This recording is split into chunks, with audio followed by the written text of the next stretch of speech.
जिस तरीके से एयर पोल्यूशन को लेकर मुंबई में कहीं सामने आया था, वहीं हॉकर्स को लेकर कहीं मामले, क्या आप कैसे क्या विजन रहेगा? सबसे पहले आप क्या करेंगे? नहीं, मैंने एक ही कहा है कि हॉकर्स जोन और नॉन हॉकर्स जोन जो है, जहां पे ऑफिशियल पिच लाइसेंस लेके बैठे हैं, उनके बारे में भी उनके पेपर्स चेक किए जाएंगे। लेकिन उसी के साथ में अगर किसी ने फुटपाथ को इलीगली एनक्रोच करने का अगर प्रयास किया है, या फिर यहाँ पे जो बांग्लादेशी यहाँ पे इलीगल हॉकर्स आके बैठे, उसके तो पूरे पेपर्स चेक किए जाएंगे। अगर है तो उसको पुलिस के हवाले किया जाएगा। अभी ये मेयर बने हैं, ये मुंबई के मेयर हैं, बीजेपी के ने, ये आते ही इन्होंने स्टार्ट कर दिया नफरत की भाषा, ध्रुवीकरण करने की बात। अरे कितने बांग्लादेशी आए हैं, कितने घुसपैठिया, इनका कोई डेटा आपके पास कुछ है? कितनों को आपने अरेस्ट किया, कितनों को जेल में डाला, कितनों को डिपोर्ट किया? कोई डेटा नहीं है, कुछ नहीं है इनके पास। बस सिर्फ इनको नफरत फैलाना है बांग्लादेश। अरे 4 स्टेट जो बॉर्डरिंग स्टेट है, वहां तो बीजेपी की सरकार है। 12 साल से आप सत्ता में बैठे, कैसे घुस रहे? क्या कर रहा है होम मिनिस्टर तुम्हारा? अगर नहीं संभाल सकता रिजाइन कर देना चाहिए। मगर इनको मुंबई के मुद्दे नहीं दिख रहे। मुंबई के अंदर आप 4 साल के बाद मेयर बनाए कोई।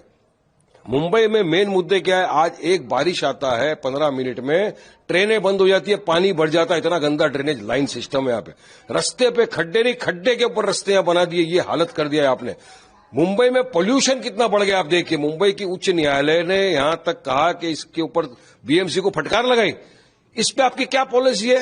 इतना इलीगल कंस्ट्रक्शन होता जा रहा है, उसको रोकने के लिए आपने क्या किया है? कुछ नहीं।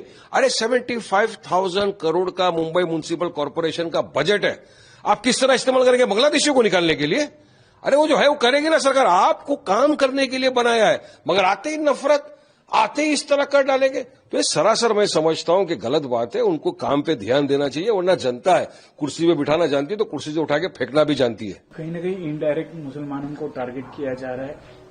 ये देखिए, मुसलमान तो जब से बीजेपी सरकार सत्ता में आई, हम एक ही चीज देख रहे हैं, इनका काम है नफरत फैलाओ, खासतौर से मुसलमानों के खिलाफ। इनको हमारे हिजाब से नफरत, खाने से नफरत, बुरके से नफरत, मस्जिद से नफरत, वक्फ की प्रॉपर्टी इनको खा जाना है, हमारे मदरसों से नफरत, हर चीज से मुसलमानों के इनको सिर्फ नफरत है और कुछ नहीं। और उसके अंदर अभी बीजेपी के कुछ मुख्यमंत्रियों के अंदर एक होड़ लग गई है, कौन बड़ा हिंदुओं का चैंपियन। तो चैंपियन कैसा बनाएंगे अपने आप को दिखाने के लिए? तो मुसलमानों को गाली बको, अनाप शनाप बकवास करो। कभी कोई योगी बोल देते हैं तो हेमंत बिस्वा शर्मा तो और 2 कदम आगे चले गए। उन्होंने तो पहले कहा कि मुसलमानों को हैरान करो ताकि भागे देश छोड़ के। अगर कोई ऑटो वाला तुमसे 5 रुपया मांगता है, उसको 4 रुपया खाली दे दो। हैरान, अरे किस तरह की नफरत की राजनीति आप फैला रहे हो? आप संविधान की शपथ लेकर मुख्यमंत्री बने और पूरी तरह असंवैधानिक काम करो। इतना ही नहीं, एक वीडियो आया था बीजेपी के ऑफिशियल आसाम के हैंडल से आया हुआ वीडियो है, जिसको बाद में उन्होंने डिलीट किया है। उसमें हेमंत बिस्वा शर्मा ऐसा एम लगा रहे हैं, पॉइंट शॉट ब्लैंक, ऐसा डायरेक्ट, और सामने कौन बैठा है? एक मुसलमान दाढ़ी टोपी वाला। अरे वो वीडियो देखोगे आप देखोगे हेमंत बिस्वा शर्मा का, तो आपको याद कौन आएगा मालूम है? ओसामा बिन लादेन याद आएगा, जो एक मर्तबा इस तरह से गन लेकर एम करके बैठा हुआ था, जो वीडियो सब तरफ वायरल हुए थे। इस तरह का अल कायदा जिस तरह ट्रेनिंग देता है शूटिंग करने की, उस तरह से आप ये कर रहे हो। ये पूरा हेट क्राइम तक, डेमोक्रेसी का कत्ल, असंवैधानिक। हमारी पार्टी प्रेसिडेंट ने हैदराबाद में हेमंत बिस्वा शर्मा के खिलाफ ऑफिशियल कंप्लेंट डाला है कि एक्शन लिया जाए। हम भी ये चाहते हैं कि पुलिस उस कंप्लेंट का संज्ञान ले, एफआईआर दर्ज करे, हेमंत बिस्वा शर्मा को जेल में डालो।